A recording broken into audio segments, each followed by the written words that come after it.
உதகை கூடலூர் மலைப்பாதை வழியாக இருசக்கர வாகனத்தில் சென்ற கல்லூரி மாணவர்கள் மீது டேங்கர் லாரி மோதியதில் ஒருவர் சம்பவ இடத்திலேயே உயிரிழந்தார். மற்றொருவர் கவலைக்கிடமான நிலையில் சிகிச்சை பெற்று வருகிறார். இது குறித்தான விவரங்களை வழங்குகிறார் செய்தியாளர் விஜயசுந்தரம். விஜய், வணக்கம். விவரங்கள் என்ன விஜய்?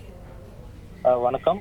நீலகிரி மாவட்டம் உதகை கூடலூர் தேசிய நெடுஞ்சாலையில இருக்கக்கூடிய டிஆர் பஜார் பகுதியில இருசக்கர வாகனமும் டேங்கர் லாரியும் மோதியதுல கல்லூரி மாணவர் உயிரிழந்த சம்பவம் பெரும் சோகத்தை ஏற்படுத்தியிருக்கு. அதாவது நீலகிரி மாவட்டம் உதகையிலிருந்து கூடலூர் செல்லும் தேசிய நெடுஞ்சாலையில இருக்கக்கூடிய டிஆர் பஜார் பகுதி வந்துட்டு இருக்கு.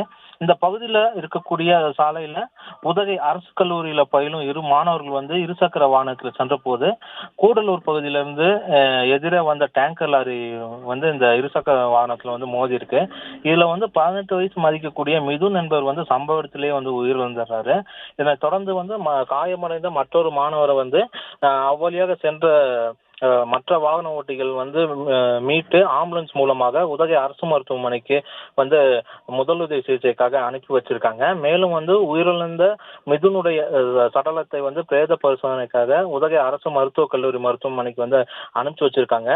இந்த விபத்து குறித்து நடுவோட்டம் காவல்துறையினர் விசாரணை மேற்கொண்டு வந்துட்டு இருக்க இந்த நிலையில கல்லூரி மாணவர்கள் விபத்துல சிக்கி உயிரிழந்த சம்பவம் அப்பகுதியில பெரும் சோகத்தை ஏற்படுத்தியிருக்கு.